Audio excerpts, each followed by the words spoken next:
The story begins at Lion Mountain. The revival of spiritual energy triggered a tide of ferocious beasts that revolted and shouted to stop, saying they couldn't escape. A girl keeps running as they demand she hand over the flowers, but she keeps running with her clothes all torn. Soldiers shout for her to stop, saying it's impossible to escape the beast tide revolt. The girl looks back and sees the beasts still chasing.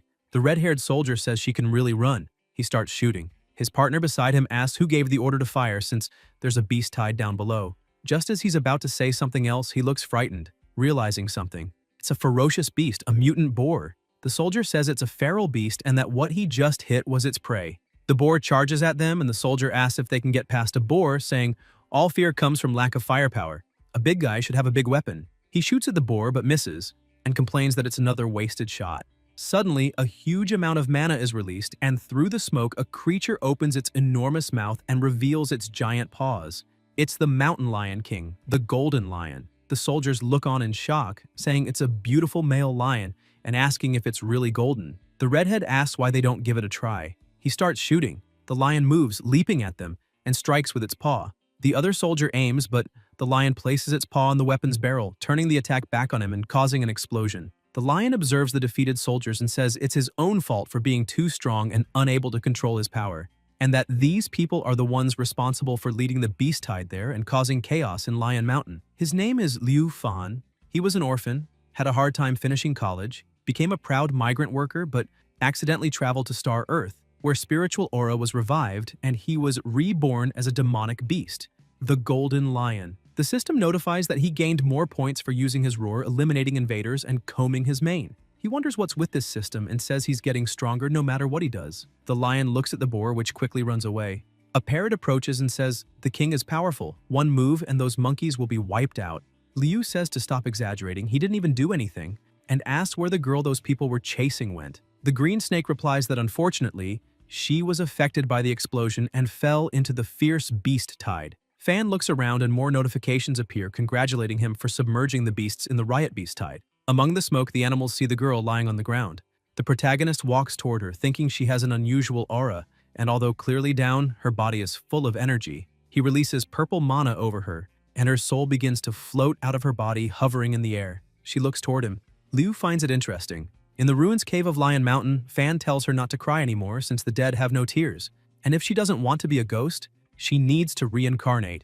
The system notifies a host alert, ghost obtained, and says to connect quickly. The lion thinks that scared him. He didn't do anything, and wonders why this system suddenly appeared, asking if it really wants him to connect with the ghost. He notes this is the first time the system gives such a direct message. Before, it was always just 1+1 notifications, and wonders if a main quest was just added, thinking his peaceful days may be over. He wonders what this inexplicable emotion is, and says he must plan carefully later, but for now, they'll complete the mission, and the system won't cause him losses. A mana voice speaks, saying he went overboard and asks if he doesn't see she's sad. The mana transforms into a girl, identified as Green Vela, and tells her not to be afraid. The king has no bad intentions, he's just a bit straight. She says the king left his demonic energy in her soul so it could be condensed, and that she also had to rely on the king's demonic energy to become a demon.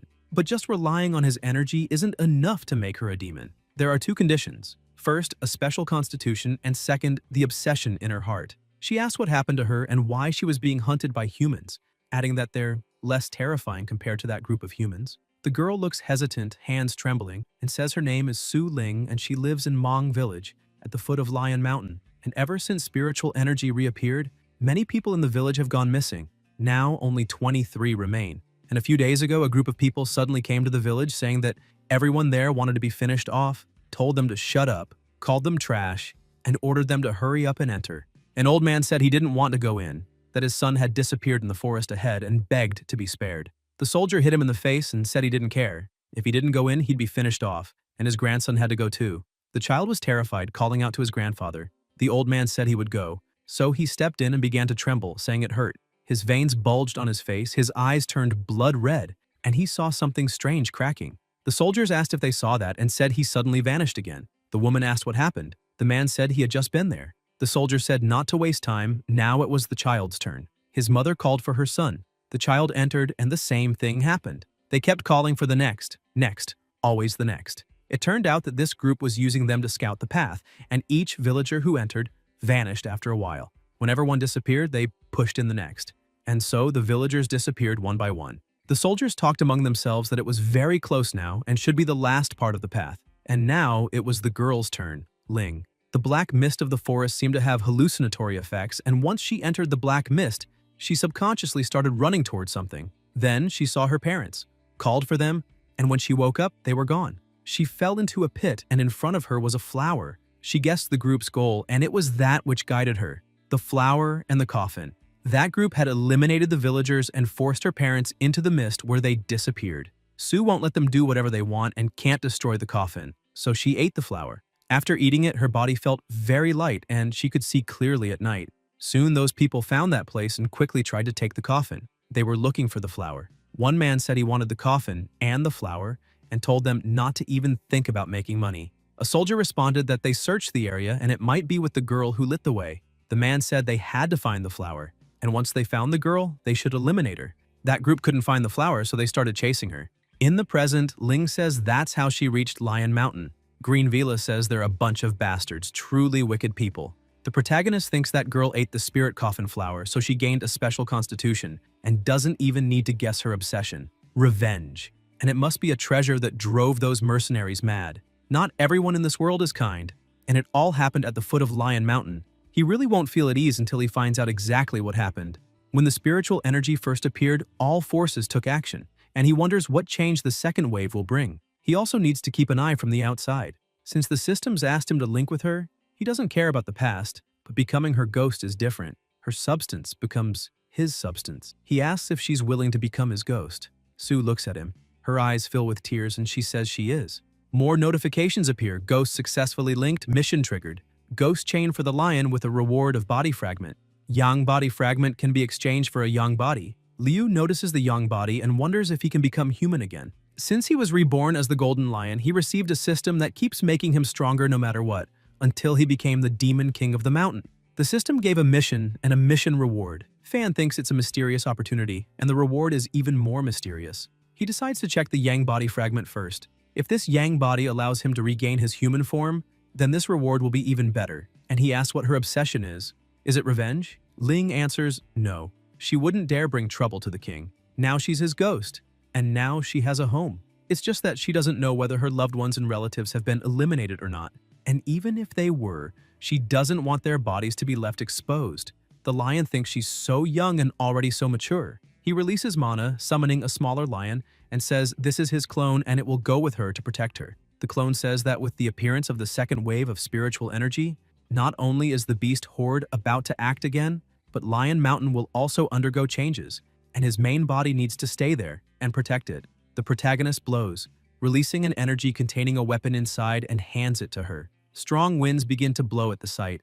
Sue thinks this is no weapon of a normal beast. It feels extremely sharp and powerful, and it carries the king's energy. Liu says that black mist will appear. The road will be hard to walk, so it's good to have a sharp weapon. Ling's eyes fill with tears and she thanks him. Green Vila changes her size and color and says since the road has black mist and is hard to walk, perhaps she'll need some light. Sue thanks her. At the mountain stream near Mong village of Lyon, Ling says that's where the villagers disappeared. Green Vila asks if she didn't say there would be black mist. Sue replies that after they moved the coffin, the black mist vanished. The lion clone thinks the yin energy there is very dense. They keep walking and Ling notices something. A skeleton. She says it's her grandfather's shirt, and as expected, they were eliminated by the black mist. Green Vila asks if they died yesterday and today already turned into bones, saying that's really scary. The clone closes his eyes and thinks that if karma bears fruit, those who did good should enjoy peace, and those with extremely evil karma should suffer eternal torment. And if there's no karma, then there's no way to cultivate or reach nirvana. He says he purified the unjust soul and allowed it to re-enter the cycle of reincarnation, wondering if so many affected souls remain there, absorbing the spiritual energy of his Lion Mountain. Won't that become a problem? Green Vila says nearby corpses are buried there and hopes they can rest in peace. Sue says her parents still haven't been found. Green Vila says they should go deeper and search. They keep walking and searching. The lion smells something and warns them to be careful because there are people ahead. And even if they're trash, they're fully armed with live ammunition. Ling says that's where the coffin used to be and hopes those people aren't still there. The soldiers are up in a tree, saying they were fooled by brats, and if they catch her, they'll toy with her first, then torture, then finish her off. His partner says he has a twisted taste. The soldier tells him to just eat the food. And food doesn't taste heavy even when eaten in front of two corpses. The redhead asks what they know. One of them puts his foot on a skull and says, "These are the brat's parents, and if she wants to find them, she'll have to come back here." But now the corpses have been destroyed too. They start laughing. Sue watches, grips her weapon, and the lion says to wait. Someone else is coming. A helicopter approaches. Someone descends to the ground. The soldiers realize it's Lord Mei Yun. The leader says she heard that idiot Luo was the only one who managed to retrieve the coffin. The redhead replies the flower is still being searched for and is likely with the village girl. Mei says who cares about the flower? It's just a bonus. The one conceived inside the coffin is the real treasure, and that's what she's after. Only with 49 ghosts who died in vain, sealed in coffins, can the ink be slowly precipitated. 3 lives soul. The clone watches closely, thinking so that's it. Meanwhile, the protagonist in his cave receives system notifications. Ink detected, 3 lives, soul and soil, attribute expansion triggered, and he receives points for intelligence. He thinks this is the first time he's added that attribute, and now he can clearly see his veins. He looks at the snake in front of him. She calls him, but notices he's ignoring her. Liu thinks that no matter what he does, the system also gets stronger, but it's never awakened any special ability. He can even see spiritual energy forming, and wonders what this really is. At the sarcophagus ruins on the northern mountain of Mang village, the redhead says, "This 3-soul soil is so precious, this is a huge gain." The leader says what she wants is not a big gain. The redhead says they'll help keep her secret. Mei says no. She only trusts that eliminated people can keep secrets and will let them be eliminated painlessly. The soldiers insult her and say they'll take her down. The bracelet on Yun's arm releases mana and paralyzes them. She looks at them, approaches with her sword, and slashes them, saying Luo used his life-saving treasure, massive labor and resources, but never expected to reap the greatest benefit. She says they should blame themselves for having poor vision, and that while the coffin may be valuable, this 3-soul soil is even more magical. She pours vital fluid onto the ground. A mana begins to rise. The captain smiles and says Luo is an idiot, and if it weren't for his idea of using the villagers first to lead the way and assist him, he probably would have found the coffin only after all his men died. Ling approaches her and thinks so it's her. Mei quickly turns around. Green Vila asks if she can see Sue. Ling thinks she subconsciously dodged it, and now, being a ghost, she's not afraid of Mei's attacks. Yun senses no one, but her bracelet won't fail. She puts on her glasses and says, "So it's a little ghost. Didn't expect to see you here." Sue calls her a demon and says she'll avenge her parents. The captain asks if she won't let her go even after becoming a ghost and who she even is. When did she eliminate her parents? Ling asks if she doesn't remember. Mei replies, "How would I remember which ants I crushed before?" Sue gets furious and insults her, stepping forward. The clone thinks, as expected, she can see the girl and wonders why he has a bad feeling. What's strange is that Mei doesn't seem shocked upon seeing the ghost and isn't scared at all. He wonders if this isn't her first time fighting a ghost. And if she's used to dealing with ghosts, then this is bad. He releases his mana over there. Yun attacks the ghost and hits her. Ling is shocked and says, "No way, I don't even have a physical body." The captain says she reacted very quickly to her sword. Sue thinks that in that case, she can only dodge an attack from a blind spot, but the sword's reach is long. Can I really do it? She sees the blind spot, and then Mei chokes her, saying no matter what tricks she uses, they're useless. Green Vila says she just became a ghost and she's no match for someone awakened. May the king help her. The clone says that maybe because of her personality, she believes that avenging with her own hands is the only way. Yun's bracelet alerts her of something. She looks to the side but sees no one. Ling is behind her, swiftly placing a dagger at her neck. The captain can't comprehend what's happening until she's defeated. The lion approaches, saying the ghost didn't do badly in her first fight, barely qualified to be his ghost. Green Vila asks what's going on. The clone explains that her bracelet must be a device that senses killing intent, so every time an enemy attacks, it points in that direction. That's why she dodged Ling's attack from the start, but still used glasses to confirm her presence. However, instead of trusting the glasses, she trusted the bracelet, and may have been affected by an illusion spell before, so she no longer trusted what she saw. Vela says then he purposely released killing intent to disrupt her senses. The lion says, as expected from the Meow village, don't be so reckless next time, until someone says, so she had helpers. Sue asks why. Her opponent seems to have revived, and she thinks that sword is mainly used to deal with ghosts, King and Jiao, so both in soul state, can't let that bastard near them. Ling swings her dagger and cuts her opponent's arm. Green Vila says she's amazing, and Sue says she's slain cows before. The arm hits the ground, and from the wound, threads start to come out. Ling looks surprised. The lion thinks she really died, but did the body die and the clone is still alive? and now it's using its new power. Is this the 3 lives soul soil aura? He remembers she poured vital fluid on the ground before that. The captain moves her severed arm holding the sword. Sue realizes her attack range has increased, but that means she'll be slower when pulling the sword back. If so, it's a chance to strike. She hits her again, and from the wound, threads begin to flow. Ling is frightened. Mei glares menacingly and moves closer to attack. The protagonist thinks his clone is also a primordial spirit. If it gets hurt, that's bad. Not worth the risk. Threads wrap around Sue's foot, hand, and body. Her eyes fill with tears, until a mana presence appears and someone asks, "How dare you intimidate my people? Who do you think you are?" Yoon is confused. Liu returns to normal size, lifts his ghost in his arms, and thinks about using the fragment. The system notifies that the fragment was used and congratulates him on obtaining the Yang body. Fan sighs and says he told her not to be reckless. Ling's eyes widen, calling out to the king. The opponent starts to scream. The lion says, "Hold your breath, cover your ears, and empty yourself." He opens his mouth, using his ion roar, unleashing a massive burst of mana and attacking her, defeating her. The smoke dissipates. The protagonist picks up the sword from the ground and says it's not a bad weapon, but unfortunately, it never drops fragments. Notifications arrive and he wonders if this weapon allows him to expand attributes and thinks this roar hurts his throat. He questions why his neck still has fur. Liu looks in the mirror and thinks this system is trash, wondering if the human form also has levels, even if this form is pretty good looking. He pulls down his pants and says the part he really wants to return to normal is down there. Green Vila tells him he didn't need to use so much power. He turned her into ashes and the 3 lives soul soil was also blown up. Fan says he doesn't care about that little detail. Green Vila says she likes his new form. It looks cool.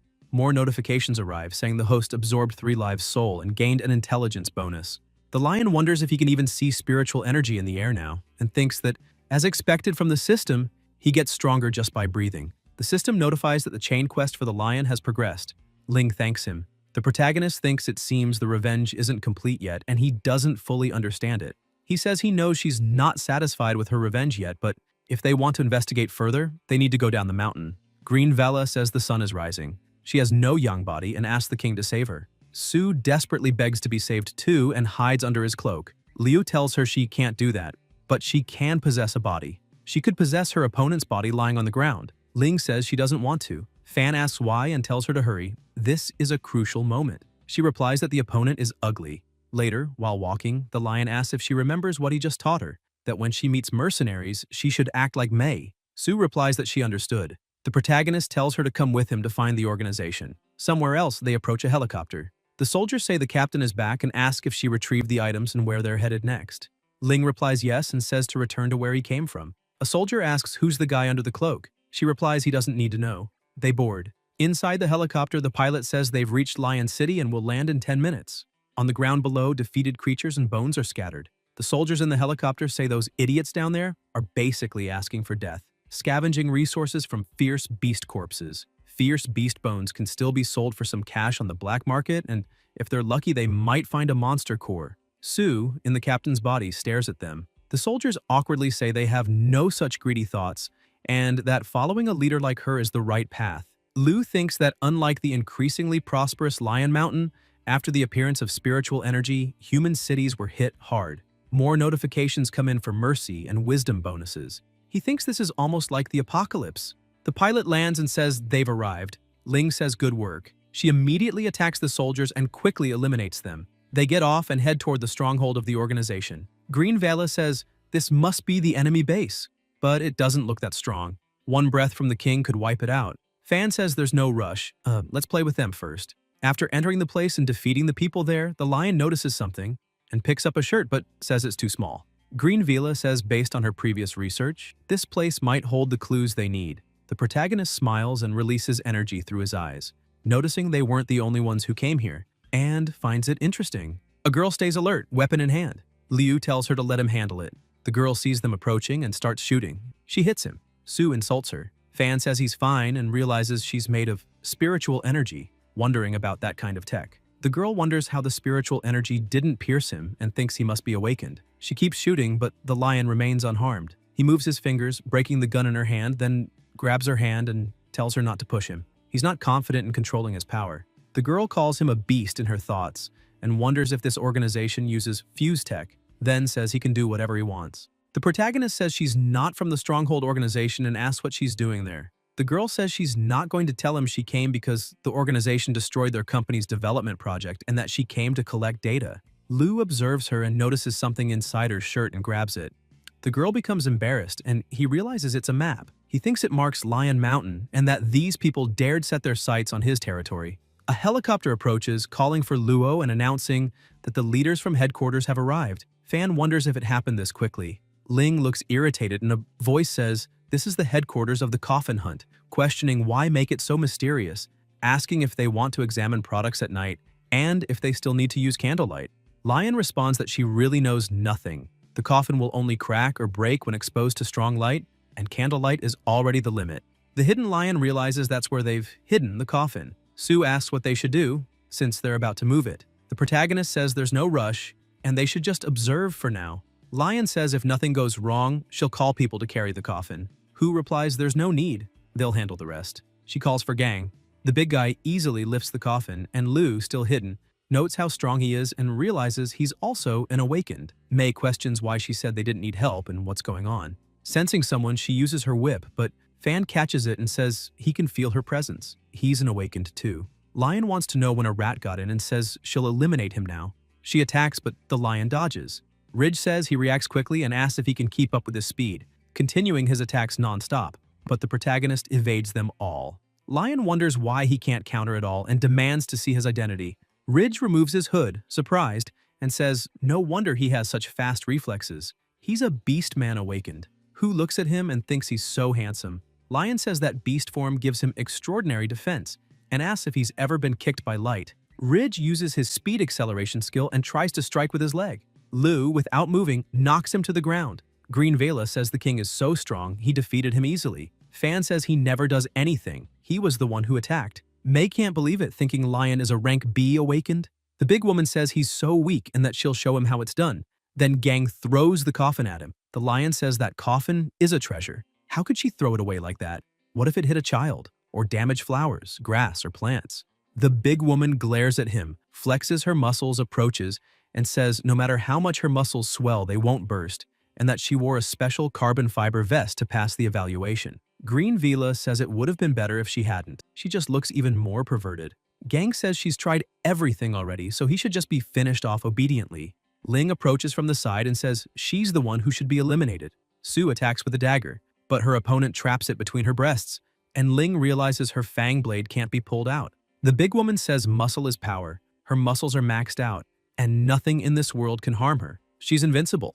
Then throws Ling away. The protagonist walks up and says it looks like she has confidence in her muscles, but did she ever train her brain?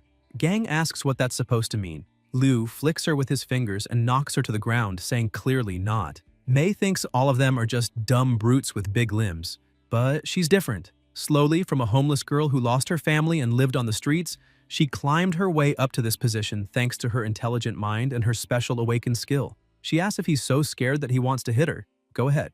Hu stares at him, using her ability, thinking that whether he's human or beast, if he's a man, once he falls for her charm, he'll become obedient like a slave. Fan asks what she's doing. Mei is surprised and wonders if it didn't work. She can't believe it. Flames reflect in her eye as she realizes this guy isn't using yang energy. He has a pure yang body. No wonder normal charm doesn't work on him. So now she'll attract his desire. Hu tries to seduce him and calls out to him. The lion's eyes widen, and he unleashes his roar, releasing a massive amount of mana and revealing terrifying eyes. Ling asks what's happening to him. She screams in fear. The protagonist looks to the side. Mei realizes it's aimed at her and thinks this pure, lustful fire can't even be controlled. She wonders if it can't be withdrawn even if she wants to, and thinks it's nonsense. She looks very frightened. Sue asks what's wrong with the king, and Green Vela replies that it's lust fire and the king has been affected by it. Sue asks what that means. Green Vela explains that all things have heart fire, desire, and karmic fire, and two types of heart fire are extremely dangerous and must be balanced by the practitioner's innate chi. That woman disturbed the king's emotional state and also awakened his desire, so now he's acting purely on instinct. If nothing is done, he'll be burned to ashes by his own desire. Ling asks what to do. Vela responds that unless they can extinguish the king's lust fire, nothing will stop it. Mei, with flames surrounding her body, says it's really hot and that she's about to be burned to death. Sue says she deserves it. She caused this and should deal with it, and even that wouldn't be enough. Green Vela, now demonized by the king's absorbed energy, knows the king has a pure yang body, and since he never released it before, no one can endure his lust. Liu's flames become much more intense, striking Hu in front of him. Ling asks what to do, and if they'll just sit and watch the king burn away. Green Vela says she's wondering if she can withstand it. After all, she's Candle Flame, Ghost Flame from the underworld, Divine Fire, True Samadhi Fire. Every flame in the world is compatible with her, and she'll handle it. She activates her ability and approaches the king and his fire, changing its color when she touches it. She says she just needs a little more and for the king to give her the lust fire. Fan's eyes widen. Later, Mei wonders if she's still alive. The lion is on the ground. She thinks he's truly dangerous, and that she almost lost her life being burned by him. Sue approaches with her dagger, telling her not to move or she'll have her throat slit. The protagonist sits down and asks what happened, and why he feels something soft under him. Notifications appear saying he's entered Sage mode and gained bonuses in mental power and focus. He wonders if that was the sacred fire technique and says it feels amazing. When Liu looks to the side, his nose spurts plasma. Ling asks what that woman is doing. Hu responds that this time there's no lightning. Ju asks if the king is okay. Still in the same place, Fan asks if she really devoured his lust fire and ended up like that. Green Vela replies yes, and that once she fully digested the king's lust fire, she could return to normal. Sue says it's all that Fox's fault for turning the king into her energy source, and that she'll eliminate her. Mei asks if she really wants to eliminate her and says she'll let her try. Ling's eyes widen. Hu kneels down and begs the king to spare her life. If he does, she'll tell him everything he wants to know and do anything he says. The lion says she kneels fast and asks why they were after the soul coffin of 3 lives and what it's for. Mei replies that she's not entirely sure but just knows it's a treasure used for reincarnation. He asks for more details, and Hu says it's said that ancient secrets recorded in the soul coffin state that if you lie in it, you'll receive an inheritance in the illusion and be reborn. The protagonist asks what the price is. She answers that if you get lost in the illusion, your soul will scatter and your body will turn to dust. Liu thinks that the 3 lives soul soil is the destruction of the deceased and maybe could help him obtain a young body, but the risk is too great. Ling leaves the captain's body and says to let her try. Fan says no, it's too dangerous and he won't allow it. Then more notifications appear, warning that the ghost mission is complete and the soul coffin reward was obtained, with a 30% success rate increase. The lion gets furious, insulting the system and calling it a bastard, saying the reward is awful and to give him something else. Just increasing the chance doesn't mean anything, there's still risk. Sue says to let her go. Her life belongs to him, and if she can't do this, she's not worthy of being his ghost servant. The protagonist says it's fine. Ling lies down in the coffin. Liu uses the sacred fire technique, releasing blue mana and saying that once she enters the illusion, if her heart fire shows signs of fading, he'll pull her out of the coffin. Sue responds that she understands and tells him to begin. She closes her eyes and the coffin appears in another empty place surrounded by aura with Ling inside. A great energy bursts out until she opens her eyes and finds herself in another place, saying, "So this is it," until she hears someone calling her, saying it's time to eat and to go serve a drink to her father. Tears stream down her face and Sue realizes it's her parents calling her. She wipes her tears and says, "This is all an illusion," repeating it again. Ling walks, saying she'll just take a look, and when she enters, her parents are smiling, looking at her. An aura continues to be released. Sue notices her father's and mother's smiles and also smiles as they eat together. Meanwhile, in real time, Ju asks the king how it's going. He replies that currently her vitality seems stable, and he hopes she can overcome this calamity. In Sue's mind, her parents throw a party, thanking everyone and inviting them in. A woman arrives, telling her mother that her daughter married a fine son-in-law, and now she can rest easy. Her mother laughs and thanks her, inviting her in. Her father also greets the guests. Meanwhile, 2 people are seated with their faces covered. One of them is Ling beside her husband. In real time, the sky begins to brighten, and Green Vela warns the king that the sun is about to rise, and if she doesn't wake up soon, her spirit will disperse. The lion says she's fighting, and although her vitality still burns, it's extremely difficult for her to resist the stone coffin with her current mental state. They can't wait any longer. He places his fingers toward the mana connected to her in the coffin and says he'll bring her back, revealing a glowing red core of light with a bright white point in the center, a source of energy. In Sue's mind, she's calling her husband and hears someone calling her. It's the lion. She recognizes the king as she opens her eyes. Ling sits up in the coffin but is still mentally inside. Ju says this isn't good, the sun is shining. Particles begin gathering near Sue's body and she returns to the real world. The protagonist smiles and says it worked. Green Vela says she made it. Liu welcomes her back. Ling, tears running down her face, thanks the king. The system congratulates him for completing the connection task and becoming an ally to the lion. Skills awakened. Demonic sense and communion. The two hug the king, and more notifications arrive that they entered the illusory King of Three Lives and obtained an inheritance. Convergence formula. Fan says the mission rewards are quite substantial, and he never expected that entering the illusion with 1 point of spiritual wisdom would result in such gains. The full inheritance received by the ghost must be even more impressive. May says this is touching and congratulates them on their family reunion. If there's nothing else, she'll be taking her leave. Ju tugs her ear and asks if she offended the king and still wants to leave. How should they deal with this witch? The protagonist thinks she awakened his desire and helped him learn the sacred fire technique. Maybe she can help him improve his skills. He grabs her arm and says he wants her to help with his cultivation until his sacred fire technique reaches perfection. May looks surprised. Later, they go outside and set the place on fire. Liu thinks that since they were targeting his mountain, the only option is to eliminate them all. Notifications arrive warning that the second revival of spiritual energy is about to begin. At Lion Mountain in the morning, more notifications confirm that the second revival has started. The plants open. The creatures there sense strange things. The snake calls for the king. Fan says the moment has finally come. The system notifies that the mission is to expand the territory, explaining that the Qi gathering attribute linked his demonic energy with Lion Mountain, and the entire area within it is now a power source.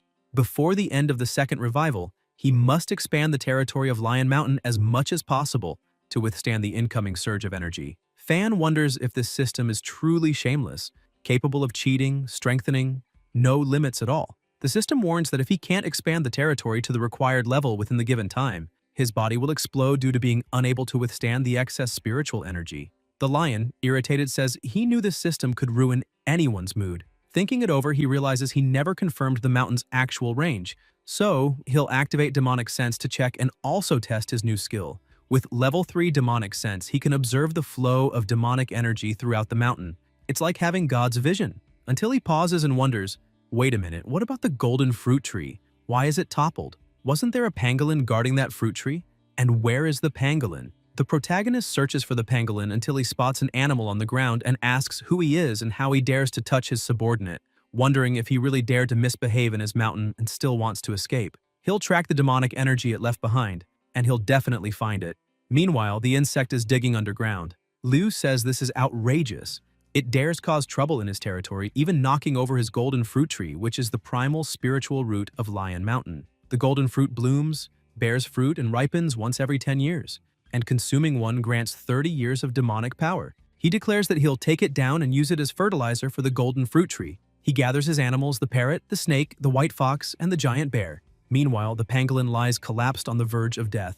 The bear says there's still hope for Chuan. Fan tells him to take good care of Chuan. A giant centipede approaches, letting out a loud screech. The protagonist asks how it dares to roar at him and says he'll show what the Eastern Lion's roar is all about. The serpent says such trivial matters don't require his personal intervention. She charges at the opponent, screeching as well, and coils her body around the centipede. The pangolin apologizes, saying he failed to guard the golden fruit tree. Liu asks what the story is behind this earth dragon and whether it's been lurking on Lion Mountain all this time. The pangolin explains that it was originally a worm tilling the soil under the golden fruit tree. During the spiritual energy revival, it mutated suddenly, but only its body mutated. It never gained spiritual intelligence and fell into a frenzy, becoming completely uncontrollable. Meanwhile, the snake bites the enemy, cutting it in half. The pangolin continues explaining that it fed all year on the decaying fruits and leaves of the golden fruit tree. Once mutated, the snake observes and realizes now there are 2 of them, saying this won't be easy. Fan asks if it split, really is a worm. The snake keeps fighting, biting one while the other bites back. She says this is problematic. The more they fight, the more of them appear. The bear says they should jump in too. The fox agrees. The snake says it's not necessary. She'll handle it alone. She's cultivated diligently beside the king day and night, and today is the day to test the results. Her body begins to change, appearance shifting, immense demonic aura surging. She transforms into a dragon serpent. Her body grows more terrifying and powerful. The centipedes look shocked. The snake releases her dragon breath, causing a massive explosion. The smoke clears, the serpent watches proudly, and her companions say she's amazing. The parrot says that's why she sleeps in the king's cave every day. Thought it was just a cold-blooded trait, but turns out she's really been cultivating using the king's demonic energy. The animals get annoyed and insult her. She tells them to shut up. The lion says they're still fighting for his favor. Notifications arrive stating he has gained the affection of his subordinates. The centipede gets up and starts retreating underground. The snake says its remains are escaping. She chases after it, shouting insults. The protagonist thinks that beneath them are the earth veins of his mountain. The system says his energy source is connected to the mountain and that if it's destroyed, the consequences will be unimaginable. He releases his mana and says he's going down too. He uses the sacred fire technique and descends with the other animals. The snake sees him and says the enemy has escaped underground. This creature can sense its surroundings through its skin, and its sense of smell is completely disrupted by the earth vein's spiritual energy. Liu thinks the first revival of spiritual energy happened on the surface, while this second one is within the earth veins.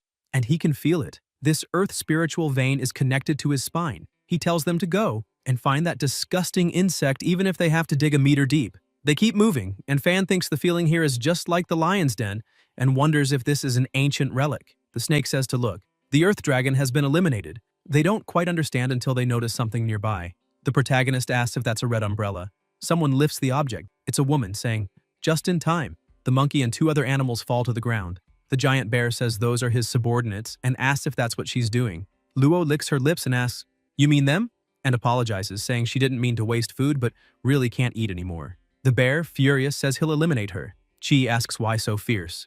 She releases energy, attacks him, and prevents him from getting closer, saying he's underestimating his own capabilities. The white fox says they're joining the fight too. The parrot attacks using its skill, illusory radiance, and the fox with her stealth shadow, but Luo defends herself and counters by attacking the bear. The fox becomes worried about her partner. Chi starts laughing, saying a bunch of beasts with no intelligence are only good to be food. The protagonist observes and asks if, just because the lion didn't roar, she takes him for a sick cat. Luo says he's just a little kitten. Liu opens his massive mouth and lets out his roar. Chi places her umbrella in front of her to defend, and her eyes widen as she realizes it's causing a massive impact. Her umbrella falls to the ground, and Fan thinks only a broken umbrella remains and wonders if that demon will be completely destroyed. But no, he senses her demonic energy is still there. Luo thinks he's so powerful and wonders what the origin of this golden lion is, assuming he must be their leader. She worries she might not be able to match him in a direct clash, but so what if he's stronger? Can he really protect all his minions? She transforms into the umbrella and asks what he thinks of this. Chi uses her umbrella universe technique, devouring sky and earth, hitting the animals in the area. The fox thinks this is bad and wonders if the umbrella is an alternate space and says they must protect the king. The umbrella nears the king, about to strike, but the snake intercepts it, taking the hit. The bear gets worried and uses his wild strength technique, 1,000-pound smash. Fan becomes anxious about his subordinate and recalls when he said they had driven the hyena clan away and they no longer dared enter their territory. Then the bear asked why he always led the charge in battles, and the lion replied that the king must protect his followers.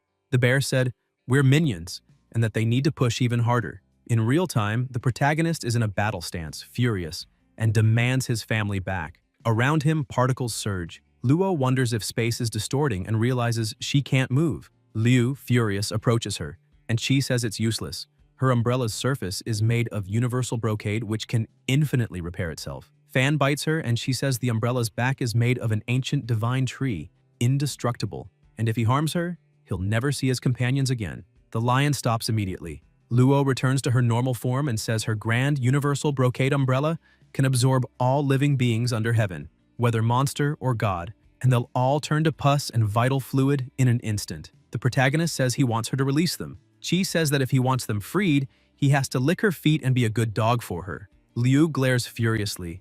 Chi rubs her foot in his mane and asks if he's so good at fighting, what's the point? When out in the world, one must use their brain, learn to shapeshift. She mocks him for not even knowing how to transform into a human and says without hands, of course he can't open her precious umbrella. Fan grits his teeth. Luo tells him to hurry up and lick. She places her feet near his mouth. The lion remembers when they were cubs and the system congratulated him for taming a companion. Chi tells him to hurry up. If he waits any longer, his little companions will turn into blood. The protagonist asks, really? He grabs the umbrella and wonders why it feels like now is the right moment. Luo senses an aura. It's the lion's allies. The ghost and green Vela approach, saying they've arrived. Liu notices Mei collapse nearby along with another girl and asks if opening this umbrella is all it takes to free his followers. Chi says to wait, but Fan opens it anyway. Luo starts to feel something strange. She says he's too rough. The lion keeps opening it and Chi screams that it hurts and tells him to stop quickly. Once the umbrella is fully opened, Luo is left greatly weakened and the animals are released. Notifications arrive that his experience with the Yang body fragment has expired. The protagonist says this was truly perfect timing. Ju checks the animals and says they all just lost consciousness, no serious injuries. Chi says she never expected this lion to be so terrifying, and in her hundreds of years as a demon, this is the first time someone opened her so easily. She couldn't resist. She runs away thinking retreat is the best option. She'll devour more monsters to increase her spiritual energy and wants that lion to kneel and beg. Liu says it's bad if that woman escapes. There will be endless trouble. He tells the ghost to chase her, and for Green Vala to take care of everyone else. They both respond that they understand. Luo keeps running, making a huge leap. Fan also runs and jumps, until he notices something and says he can't fly. He crashes to the ground. Chi laughs and says so he really can't fly. The lion uses his sacred fire technique, releasing intense flames. Luo gets frightened and disappears.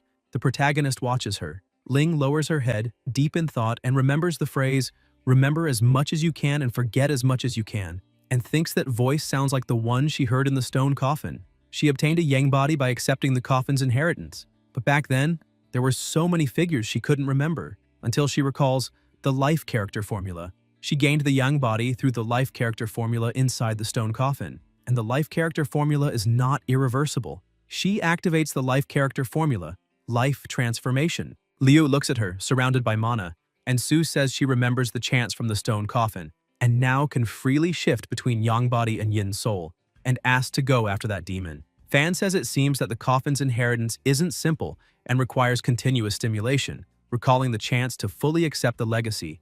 In that case, it's time for her to gain more experience. And that umbrella demon has some abilities. This blood drop will protect her. Ling says she won't disappoint the king. She goes after the demon and tells her to stop, attacking with her dagger. Luo blocks with her umbrella, but Su manages to pierce it. Chi says today is really bizarre. One thing is the golden lion having a high level of cultivation, but even a little specter like her can tear the umbrella's surface. Ling says her blade was made from the fang of the beast the king defeated. How could a mere umbrella demon resist it? Luo becomes furious and says she'll make her regret every bit of insolence. She attacks and Su falls to the ground, dazed. In the infinite ancient city, she looks around asking where this place is and says she's been sucked into another dimension by her. She wonders if this rain mist has physical properties. She looks at her skin and asks if it's dissolving her spiritual energy. Ling starts running, saying this place isn't suitable for a long stay, until she stops, seeing several corpses on the ground and a creature ahead. She asks what it is, if it's a dissolved demon, and says she must escape fast. She keeps running until she ends up in the same place again. She asks what's going on. She came back to the same spot. As expected, it's not easy to escape. Su looks up and says dangerous places are often... She moves quickly upward, continuing, saying the safest places, until she runs into the same creature again, moving fast. Ling holds her head and says gravity has changed. The sky became the front became the ground. The demon appears, saying the entire space is under her control. Su tells her to move and screams at her to get out of the way, until she sees her own body emitting smoke. She says the Lion Mountain friends were only freed when the king opened the umbrella if no one comes to save her. She apologizes to the king for letting him down. Then she notices her dagger moving on its own, energy around it growing larger. Ling says she always wanted to help the king, but every time it was he who saved her. She even thought of giving up now and says she's really pathetic. She swings her sword and the wall cracks. Su asks if the wall responded and says she understood. These are the many projections of that umbrella demon, and maybe that woman isn't the true body? Her real form is the umbrella, and that's perfect. This time, even if she exhausts her cultivation, she thinks quickly to remember the inheritance that can break the enclosure, and says she must destroy the king's roots. She activates the Slayer character formula and enters Eliminator state, saying this is the Slayer character formula. Her eyes turn terrifying, and with sword in hand, she shatters everything around her. Luo feels a pain in her abdomen and says it hurts. That girl can really ignore the erosion of the rain mist and keep attacking. Ling stops and observes. She notices it's working, and the rain mist is flowing backward. To strike again, she uses the Slayer character formula and continues slashing everything around. Chi feels intense pain and says that girl is infuriating, and the Golden Lion must still be tracking her demonic energy. She can't stop here. She activates the Umbrella Universe. Blood Chi Condensation. Yin soldiers. They are summoned to the place. Ling watches and asks if these are the humans and demons she devoured and can now use. The monsters charge toward her. Su smiles and says they're unorthodox methods. She attacks them with her sword. Meanwhile, on Lion Mountain, the protagonist runs and asks if the ghost can hear his voice. He thinks she still hasn't responded, and it seems she's absorbing a new inheritance. It's deep, but her cultivation is still shallow. If not managed properly, this unpredictable inheritance could lead to disaster. Elsewhere, after Ling defeats all the summoned opponents, she says it's still not enough. She still needs to eliminate. Luo says her remaining demonic energy is too low to continue the fight, so she has no choice but to abandon her plan to absorb her. The Umbrella universe begins to collapse. Meanwhile, in another location, someone says that Lion Mountain is up ahead. Several people are walking with backpacks and say that the strong organization is competing with the authorities and getting close to their development project. They can't let them do whatever they want. The second spiritual energy revival has already begun, and if not now, when will they take advantage of the resources? The bald guy says the government already gave them the Lion Mountain project and wonders what will happen if the government finds out what they're doing. He says ever since the spiritual revival, demons and awakeners have run rampant, and which development group isn't hiring mercenaries for protection? The government has long been only symbolic. Then he spots something ahead and warns the group. It's Ling. The leader asks if someone got there before them and says it must be the strongest organization and that they'll take them down. He rushes toward her, ready to strike, but Su quickly cuts off his hand. The leader screams in pain, and the others charge at her.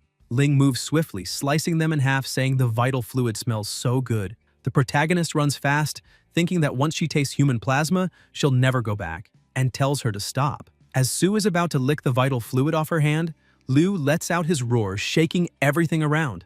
Just as Ling is about to fall, he catches her with his tail, setting her down gently to avoid injury. He thinks he didn't want to expose her to danger, but with the second spiritual revival, more changes are coming. As his specter, she can only guarantee her safety by growing stronger. More and more people are coveting Lion Mountain. It seems it's time to act. On the mountain, Liu carries the ghost on his back until Su wakes up and calls out to the king, apologizing and mentioning the Umbrella Demon. Fan says it's fine. The Umbrella Demon has been handled. Ling says that's great and thinks she'll contribute to the king as well. Having a system really allows someone to do whatever they want. Although the main body of the demon escaped, the lion remembers when he received a notification that there was a strange object found between the host's teeth and wondered why something was stuck in his tooth until he pulled it out. He asks if it's a fragment from that red umbrella. More notifications arrive saying he obtained a fragment of Brocade of the Universe. The protagonist asks if this fragment can be used to locate the Umbrella Demon, noting that she's exceptionally skilled at hiding her aura and form. It seems even demonic sense has no effect on her. He thinks he's got it. He activates the sacred fire technique, Spirit Life Manifestation, Heart of Fire. Liu says it's no wonder the Umbrella Demon can repair infinitely. This Brocade universe has incredible vitality, and even separated from the main body, it can still establish a connection. In the present, Fan keeps walking and thinks she probably never imagined this. The sacred fire is in his hands, and he now has complete control over her. He'll spare her. She may still be useful. In the cave, the animals are watching. The bear asks if this is the snack he brought. The parrot says, as expected from the king. After a fierce battle, he brings 2 women to replenish the body. The girl says whether to eliminate or let them go is up to him. Mei tells him to let them go. Then, someone throws an ID badge on the ground. The lion says he has some bad news for her. The construction group's exploration team that was with her was completely wiped out at the foot of the mountain. The perpetrator was the Umbrella Demon from the relic. The girl is shocked to hear that. The protagonist says that as a colleague, he understands it may be hard to accept for a while. When he arrived, everyone had been eliminated and the Umbrella Demon had escaped. He couldn't catch her. Mei asks if the girl is from the construction group. Liu says it wouldn't be accurate to say they were completely wiped out. Asks if there were survivors at the scene and whether she recognizes one. Then says the ghost is her colleague. Ling asks telepathically how she became that girl's colleague. He responds that now, with all factions eyeing Lion Mountain, he needs a pair of eyes in the human world. And now that she has a body, no one is more suited than her. He needs her to gather intel on the ancient relic between the strong organization and the construction group, and when the time is right, even provoke direct conflict between them. Su doesn't understand until the girl suddenly hugs her, and Mei asks if they're in collusion. Su thinks this is the Restless One's hypnosis technique, and that once he moved, she won't fail the mission. She says to head down the mountain. Mei asks if they can descend and wonders what she herself is supposed to do. The lion says she's staying on the mountain to help him cultivate the sacred fire technique, and orders his subordinates to tie her up and bring her back to the cave. Tonight, they'll practice dual cultivation. The bear carries her and replies that he understands. Mei says she doesn't want to be a power bank. Ling says they're heading down the mountain. The protagonist tells them to wait a minute and says everyone should share the golden fruits. He explains that the golden fruit tree fell and it would be a waste not to eat the fruits. Every companion of Lion will receive a share, not just golden fruits, but all spiritual flowers and exotic plants cultivated on Lion Mountain will be distributed. He commands all companions that, during the second spiritual energy revival, they must do their best to improve cultivation and expand Lion Mountain's territory. The animals become very cheerful. Led by Lu, all of Lion Mountain mobilizes for a vigorous expansion campaign. The Lion Legion proves invincible in battle, quickly destroying nearby monster tribes and groups. Not only did the territory grow, but more followers were subdued. Fan strength doubled as a result. The system notifies North Peak of Lion Mountain expanded by 15 kilometers. Spiritual energy transmission capacity increased. East Peak expanded by 20 kilometers. West Peak by 12.5 kilometers. Attribute extension. Mountain resistance. Awakened skill rock. Crushing palm. Awakened skill earthquake. The protagonist thinks just a little more and all his meridians will be fully opened. On the other side, with Shuang's help and Ling's, under disguise as a spy from the construction group, they infiltrated the core of the organization. Southern Lion Mountain across the river, 60 kilometers. White Tiger Ridge. The turtle says Lion Mountain has been restless lately, constantly expanding its territory, and is now close to Quite's border. The stork says it's extremely arrogant and declares it will take Lion Mountain. Once given the command, they'll push it back. A voice says that with the second spiritual energy revival, everyone wants to seize the opportunity. It's the tiger, saying that giving without receiving is impolite, and he'll give them a gift as well. Elsewhere, animals are observing and rats pass by the cave. Liu is distracted, reading system notifications. The mission? Expand territory. Progress ongoing. Reward. Yang body fragments. New skill. Strengthens spiritual energy collection in an 8 kilometers radius, mobilizing all demonic energy of Lion Mountain. Fan thinks that by then he'll be able to fully unlock all chi resistance gathering abilities on the mountain, and there are still young body fragments to collect. Then he gets a warning. North Peak territory under invasion. Territorial expansion progress declining. The lion asks if North Peak territory was breached. Somewhere else, the bear says the expansion is proceeding steadily and asks how, after they just subdued the giant lizard tribe, could there be an invasion? He tells the king not to worry, everything is normal on his side. The protagonist says that's strange. Using his demonic sense, he sees nothing abnormal at North Peak and wonders what's going on. Could the system be malfunctioning? He says that damned system has deceived him more than once. He wonders if there's something he missed. Another anomaly, and goes to investigate. At Lion Mountain's North Peak, animals notice him arriving. Then the system notifies again. East Peak territory under invasion. Territorial expansion regressing. Liu wonders, is it East Peak this time? The system repeats the same message again. Fan wonders who it could be. Their mobility is extremely high. Even though he can't fly, he refuses to believe there's a creature faster than him on Lion Mountain. He starts doubting whether the system is functioning properly and thinks there must be a detail he missed. This is clearly misdirection. That thing must be right there. He suspects it might be something invisible since there's no suspicious demonic energy. Nothing in the sky or on the ground.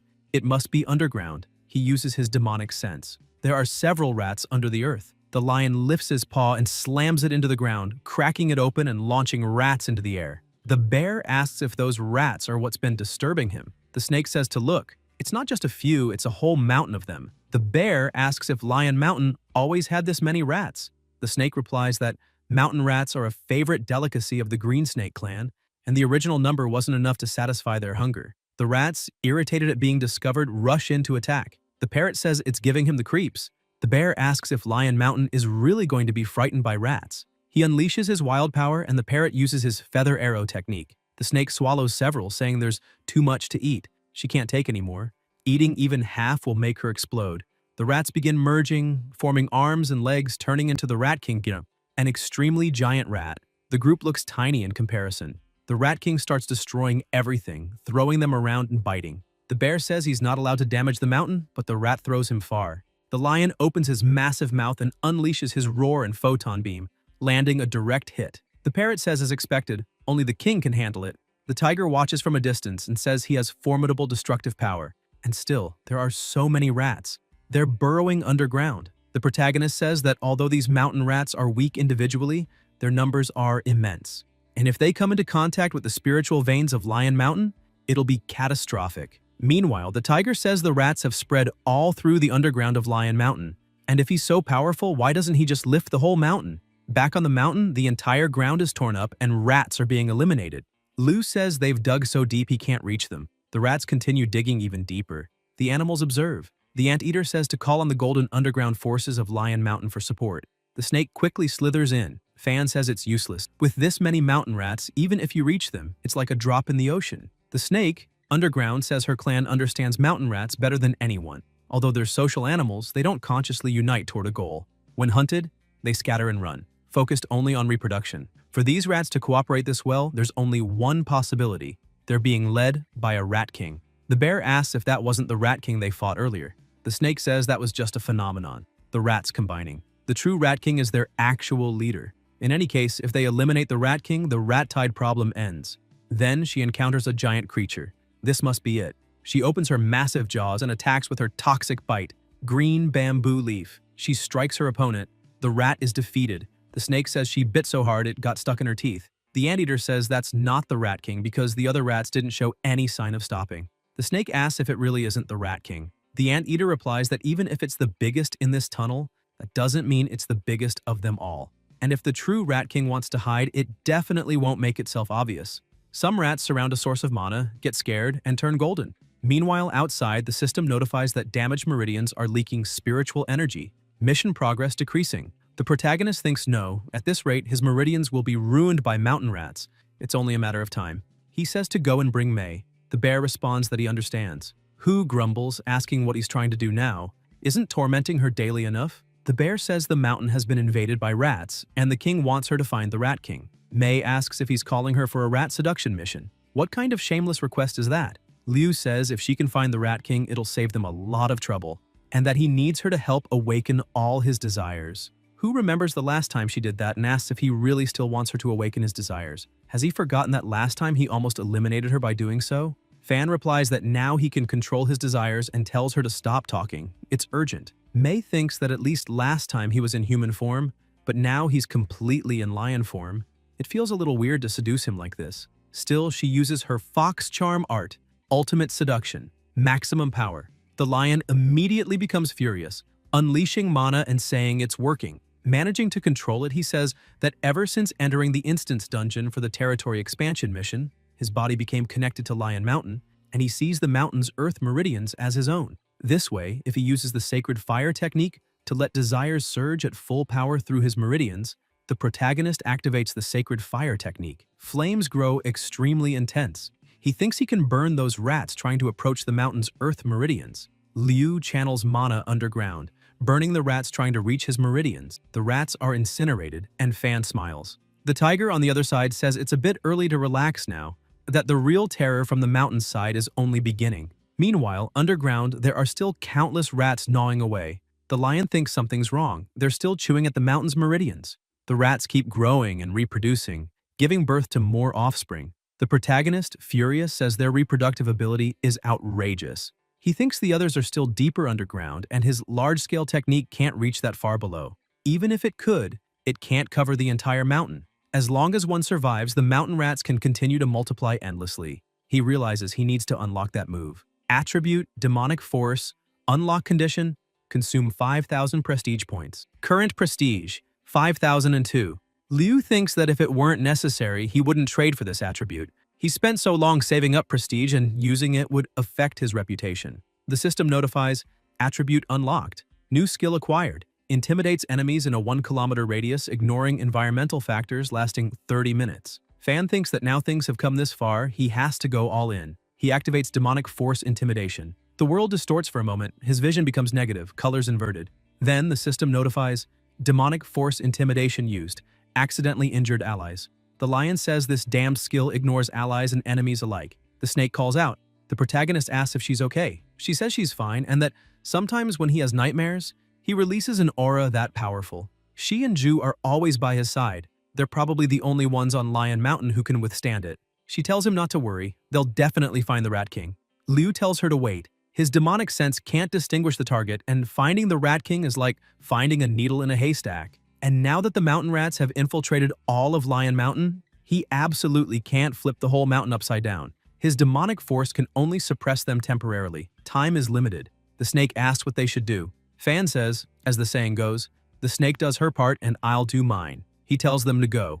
He thinks his original task was to expand territory, not defend against a rat tide. And by completing the system's tasks, he'll be able to control countless energy units and reshape the land. By combining those two abilities, he can drive out the mountain rats from Lion Mountain as easily as flushing out waste. So the real key lies in White Tiger Ridge. Elsewhere, the tiger wonders if that guy has already figured it out and tells Ridge to prepare for battle. The animals start howling and roaring. As the lion and his allies approach, the tiger and his group charge too. until they stop, facing each other in a stare down. The tiger thinks, so that's the Lion King's face. Truly extraordinary. A formidable opponent. The protagonist thinks that with the spiritual revival and ever-changing disasters, White Tiger actually prepared in advance for him. This isn't going to be simple. He lets out his roar and the tiger, without backing down, roars as well. The manas collide, causing a massive explosion. As the smoke clears, the Rat King is eliminated. The tiger wonders if he also has demonic force and says, the weak don't even deserve to be cannon fodder. The two walk closer to each other, and the tiger says they've stayed out of each other's way for years and asks why start an undeclared war now. Lu says he's only here to complete his mission and asks what that has to do with him. Both release mana and attack. The tiger charges at him with sharp claws, but Fan is faster and lands the hit. The tiger asks how he was able to counter his attack and wonders how this lion can do that. He thinks that logically, the only thing a lion should be able to do when facing him is to obediently endure the blow. The protagonist stands tall and tells him to get ready. The tiger thinks that besides that, this is the second time his aura recovers so quickly, and he can no longer look down on him. The two dash at the same time, and the tiger lands a hit. The protagonist wonders if his opponent has the same power as he does. He hits him. The tiger thinks the lion shouldn't be able to keep up with his speed. The two stare each other down, and being so powerful, their clash causes an explosive power surge, intensifying the battle. Liu finds it interesting and thinks it's the first time he's faced such a strong enemy. He releases a massive amount of mana and closes in again. The tiger thinks the lion's defense is quite troublesome, so he uses his lightning ability, triggering another massive explosion. The two remain face to face with fierce glares. The snake watches from afar, thinking this isn't a battle she can join, and says she must help Her Majesty. She transforms, growing stronger, asking how he dares attack her king, and says she'll eliminate him. The serpent releases a large amount of power from her mouth. The energy is extremely powerful and unstable, causing a huge impact. As the smoke clears, someone blocks her attack. It's the great turtle. The snake looks shocked and very irritated. A bird approaches and asks if she forgot about them. It's the stork, saying that if she wants to fight, go ahead, but she doubts the snake will survive. The bird charges with great power. Fan gets worried about his partner. The tiger behind him, with intense blue eyes, asks if he really thinks he has time to worry about others, then attacks the lion. But the protagonist moves quickly, dodging, thinking no. At first he used 50% of his power and barely kept up. He wonders if he didn't win, then what's going on? From behind the smoke, the tiger says the lion is scared, and that if so, he'll never defeat him. This is his ability. He releases extremely powerful mana filled with lightning. Liu is shocked when he sees it. Fei Ling, as the name implies, means the domination and oppression of the weak by the strong. The weak weren't made to succumb, but as long as fear exists in the mind of the victim, no matter how strong, smart, or large they are, the oppressor will always remain in control. This pattern is passed down through generations. It's nature's law, and it manifests in the awakened ability of the king. Meanwhile, in the battle, the turtle says that as long as even a trace of fear remains toward the king, even before his strongest opponent, the king will never be defeated. On the other side, the lion thinks his strength is locked and doesn't understand what's happening. He wonders if it's the effect of his opponent's ability. He realizes he needs to create distance. The tiger notices him backing away and begins releasing mana and summoning wings. The protagonist is surprised and asks if his opponent can fly, then says he's consumed by envy, jealousy, and hatred. The tiger begins to fly. Liu, uncomfortable, looks at the system and thinks this is strange, wondering why his power is locked while it appears to be increasing. With a strange feeling, he asks again where his energy went. The snake calls for him and moves, saying she'll block his way. The turtle watches and says she's so fast and asks if she's mocking him because of his size. The turtle rushes toward her, releasing acid. The serpent thinks she can't use her full strength and that something's wrong with the water, and says it's weak, telling the turtle to look at herself. The turtle watches and says she thought the snake was just a four-legged serpent, but she can really fly, and it seems her ability to become a monster surpasses her own. The stork says in that case, she'll take care of it. The serpent uses her spinning technique. The bird releases energy from its eyes and strikes her opponent's tail, saying she dodged, but her beak is harder than diamond. The aura grows more intense above, blocking their vision. The turtle looks up and asks why she can't see anything. It's a deceptive trick, then widens her eyes and realizes the snake is wrapped around her. She asks how she dares. The serpent begins biting her shell, and the turtle asks if she's immune to black water, saying it's useless. Her shield can absorb all types of attacks. Before she can finish speaking, she's slammed to the ground and sees the black snake wrapping tighter. She asks if that's not the blue dragon. The snake continues coiled around her body, and the turtle says there's hallucinogenic venom in the mist. She can feel it, and this is bad. The stork approaches flying, saying she'll help. cursing the enemy and wanting him finished. The turtle says to wait, until she's struck hard and her neck is ripped off. The stork asks if she was hallucinating and realizes she defeated her own ally. The snake says it seems his beak is really strong, but without doing that, she won't be able to break his defenses. The serpent releases energy from her mouth. The bird notices the black water and that she can no longer use her power. The snake uses her dragon breath ability, causing a massive impact, and shouts to Her Majesty that she's there to help, crying out for him until she returns to her normal form and falls to the ground. Meanwhile, on the other side, the protagonist has his shield activated and his opponent is trying to break it to attack. Liu remains calm inside the shield, thinking this is strange, because although his basic powers are blocked, his skills can still be activated normally. The tiger is very irritated, trying to break it and asking why it's so solid, saying he's fought many strong opponents, who always bowed to him whenever he used his powers on them, and even now, this one doesn't fear him. Fan wonders how the hell his energy was blocked and if his opponent also has a system. The tiger asks what system and who he thinks he is, saying he's joking, and tells him not to think he can break his shield. The beast roars, causing shockwaves, and the lion asks if that's what he plans to use. The tiger says he won't be able to escape or block his attack. The protagonist's eyes widen as a colossal white and blue lightning bolt tears through the sky, surrounded by thunder and electric energy. The lightning strikes and explodes with absurd force. The impact is so intense that the entire environment trembles. The excited tiger tells him to take that. He lands the hit, splitting the ground with the force, and the lion is inside the crater, surrounded by an intense mana circle with lightning. The tiger asks if he melted and turned into a gold ball from the heat. The beast watches the circle flying upward, confused, and sees it approaching. His confusion deepens. Liu's body starts to transform. Horns grow, his teeth become sharper and more powerful, and his appearance changes. Fan says it's incredible. Using the increased heat from the attack and the water vapor generated in battle, perfect conditions for a storm were created. His metallic nature also conducts electricity, which is actually a trick to help himself ascend. The tiger asks if he isn't injured and what the gold ball is. The lion replies that it's his demon core. The beast doesn't understand. The system congratulates him for opening the demon core and grants a new attribute with mastered skills, Thunder Flash, Golden Attribute Expansion, and Domain Attribute Expansion. The protagonist thinks he really can't understand the system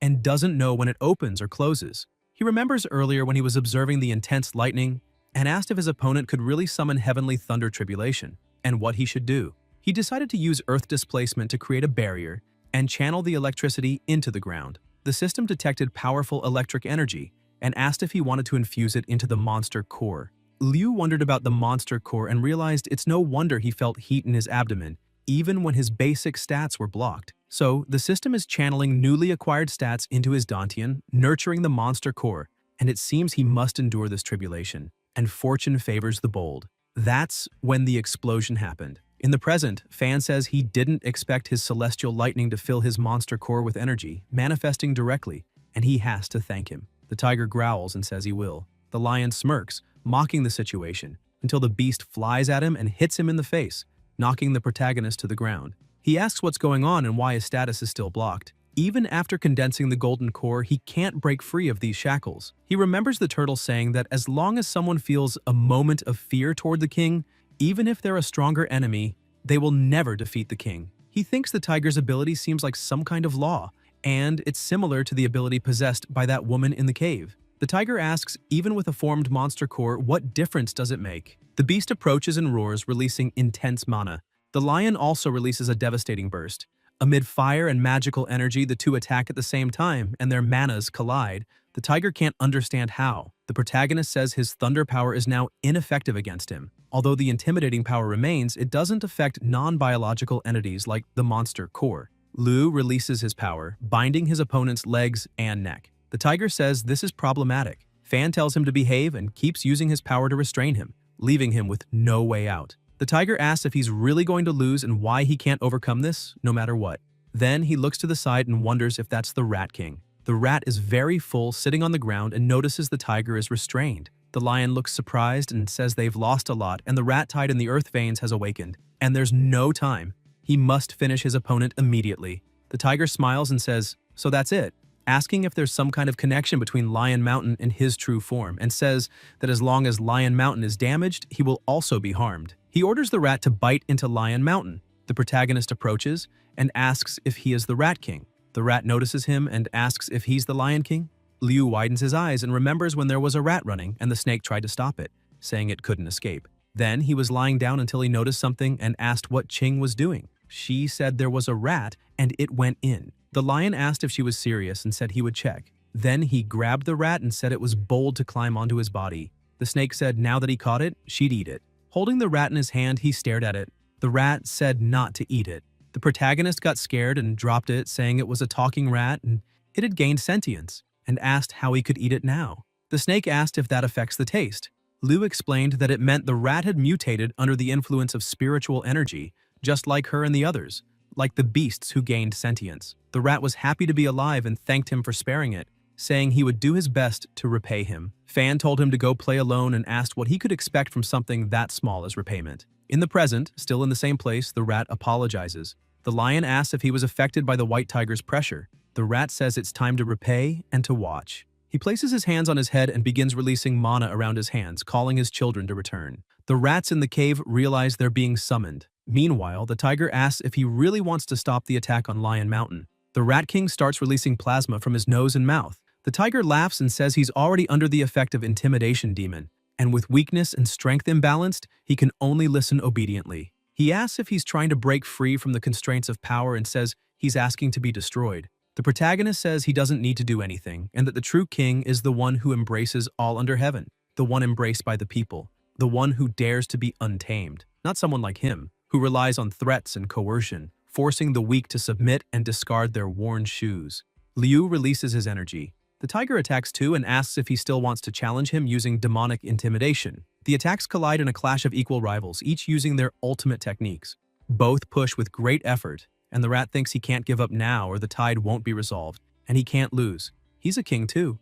Later, still in the same place, with the surroundings destroyed, the tiger lies fallen on the ground. Fan looks at his system notifications about attributes and the rewards from the fragment. He looks to the side and the rat is still trying. Meanwhile, on Lion Mountain, the parrot says to look quickly because all the rats are leaving. The bear asks what's happening. The Rat King smiles. It worked. The protagonist also smiles. They walk away, but someone says to stop, and it's the tiger who got up. Liu wonders why this guy hasn't been eliminated yet and thinks he no longer has the strength to deal with this. The tiger says he's lost and the winner becomes king, the loser becomes the follower, and from now on, she's his queen. They both look shocked, and Fan realizes she's actually a female tiger, and she says that just because he called her Tiger, he still hasn't learned her esteemed name. The lion wonders if a romance is happening and says he objects. The system notifies that it has detected the tiger wants to offer herself entirely and asks if he wants to include her in the territory. Meanwhile, at the entrance to the ruins of the Red Umbrella, Ling and Shuang are representing the strong organization and are inside the ancient ruins. They enter as a group into the cave equipped and armed. Someone puts a hand on a weapon and asks what era this is and why they still use that kind of weapon. It's Tao, also a member of the strong organization, saying the ruins are full of treasures and it wouldn't be good if the weapon failed, so they should put it away quickly. And that, in the era of spiritual energy revival, spiritual energy is the self, and when danger comes, it will protect them both. He's about to make contact. Sue, in her thoughts, calls him a pig and says if he dares touch her, she'll cut off his hand. But someone hits him first, asking what time it is, and he still feels like flirting with the girls. It's Wang, who says that when a construction team explored these ruins, the whole unit was wiped out, and even before the ruins were fully revealed, they were already extremely dangerous, and now asks why he's not focusing. Tao asks why, with such danger, the company still wants them to go there. The leader replies it's a new inheritance. Ling looks at him, surprised. They walk, and Chong asks if they've reached the end and if it's a dead end. One of the members says that shouldn't be the case. The radar detector clearly showed a huge space inside the ruins. Then the place starts to tremble. The item moves, and they all get out of the way. The leader stands in front of it, and the redhead steps in and tells him to be careful. Tao releases mana around his hand and tries to hold the item, using all his strength. Wang just watches while smoking, and the redhead holding it asks if he wants to compare strength with him, until he activates his ability and transforms into a larger, more powerful beast. The two girls look surprised, and Ling thinks he really is a pig. Tao uses his strength, lifts the item and flips it, identifying it as an insect. The redhead asks if it's turtles. Bats fly toward them and start biting. Shen shoots and tells them to be careful. She hits the bats. Tao, surprised, wonders if that was a chi bullet and if she just saved him and thinks she likes him. The leader tells him to get up quickly because they've arrived. The team looks surprised as they see the place. A woman gets excited and says, "Here come the clients, and they're open for business." The men stare in awe, drooling. Sue asks, "What is this?" The redhead runs toward the women. The leader says, "Wait, something's not right." Tao says this is the reward for leveling up right after their battle just now, and besides, as a man, he really can't miss out. He runs to one of the women and she says he's so strong. Wang asks how they ended up beside him and how they moved, saying he didn't look away. They were so far. The team members start enjoying the moment with the women, who seem to submit themselves. Chong watches closely. The one with Tao says he's really strong. He smiles and drools while staring at her, watching her lips and features. Energy starts to release from his nose. The redhead thinks this is bad and wonders if she's absorbing his yang energy. And she really is. And when he realizes it, he calls for the captain to save him. The other team members are also attacked and collapse on the ground. One of them manages to escape and curses at them, but they're stronger and defeat him. Wang tells everyone to stop. He uses his ability. A woman approaches him, trying to seduce him, saying he doesn't seem very relaxed. Chong immediately attacks her and says her seductive tricks won't work on him. The woman says he's very difficult and making a man soft is their specialty. The leader asks what she's going to do. The woman, with her tongue out, tries to seduce him. The leader tries to hold himself back and thinks that the blood is flowing to his lower dantian, and there's no way to maintain his metallization by absorbing iron from the blood. He starts to scream. Ling thinks Lion Mountain isn't far from there, and she needs to inform the king. She activates her ability. Someone grabs her arm. Sue tells them to let go and steps back, realizing they took her spiritual yin soul, and asks if she is also one. The woman says that since she's there, there's no need to leave. Meanwhile, on Lion Mountain, the protagonist stands still. The tigress tells him to hurry and asks what he's waiting for. After mating season, they'll have to wait another year, and to hurry and fuse together, and only when they unite can they give birth to the strongest king so the family can rule the world. She says he conquered the white tiger's vessel and he only wanted her vessel, but not herself. Liu asks what she's saying. How could this be? He just has no experience with this kind of thing. Fei says he's new at it and she'll teach him. Anne tells him to bite her neck from behind and mount her. Fan wonders if he'll really be the first in history to do that with a tiger. The candle says no. The tigress is startled and asks how the candle can speak. The lion asks what's wrong. Ju says Sue's heart flame is about to go out. The protagonist asks if Ling is in danger and tells the system to reveal her original location. Fei asks who that is and why he isn't saying anything. Liu looks and realizes it's toward the ancient ruin again, and it seems he has to go down the mountain again. The system notifies that the Yang body fragment was used. Fan changes the form of his body. The tigress looks surprised and thinks it's a human transformation technique. And while white tiger beasts strive to become divine beasts, he cultivates a method to become human. No wonder he's not interested in her as a feline partner. The lion tells her to wait there. He'll be right back. Fei thinks she needs to make him fall in love with her, and it seems she also needs saving. Meanwhile, elsewhere, Sue is being pulled and yelling for them to let her go. Shuang looks at her and tries to pull her back, but she's also dragged, and the team lies defeated on the ground. They are taken to another room full of women, and a voice welcomes them, saying they're as gentle as peeled eggs, asking how old she is. Someone nearby answers that the girl is still a novice. They begin to laugh, and Ling looks up and sees that it's Luo. The demon also recognizes her, and Sue says, so she's here. Ling becomes extremely furious and activates her character formula. Her dagger increases in size and Luo activates her illusion transformation. Sue moves toward her and says she's still alive. The demon says she's really persistent and actually followed her here. The two exchange blows and Ling tells her to stop the puppet and that today she will pay the blood debt she owes the lion. Luo says her tomb was invaded and she should be the one seeking revenge. Shen thinks her eyes can't follow their speed and wonders if the senior is also awakened and thinks she's so strong. The women in the room say for them to stop fighting, that they're all sisters, and ask why it has to be like this. Then a voice shouts for them to stop. They stop and look to the side and a woman approaches.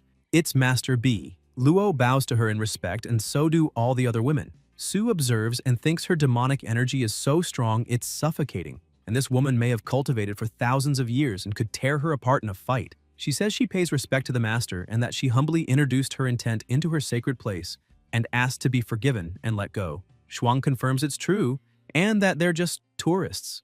The master says they're both very eloquent and she'll let them go, and asks if she should let her go too. Ling asks if she's letting her go.